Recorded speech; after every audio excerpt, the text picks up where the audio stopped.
اللہ رب العزت نے جو وحی نازل کی وہ صرف اور صرف وہی وحی تھی جو حضور علیہ الصلوۃ والسلام سے پہلے نازل ہوئی. یعنی انبیاء اور رسل اعظام صرف وہی معتبر تھے، مقبول تھے، معتمد تھے اور سچے تھے جو آقا علیہ الصلوۃ والسلام کی بعثت سے پہلے مختلف زمانوں میں مختلف امتوں کی طرف بھیجے گئے.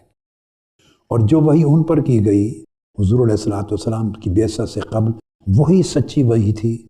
اسی کی قرآن مجید تصدیق کرتا ہے، اسی کا ذکر کرتا ہے، اسی کو واضح طور پہ بیان کرتا ہے، اسی کو حق مانتا ہے.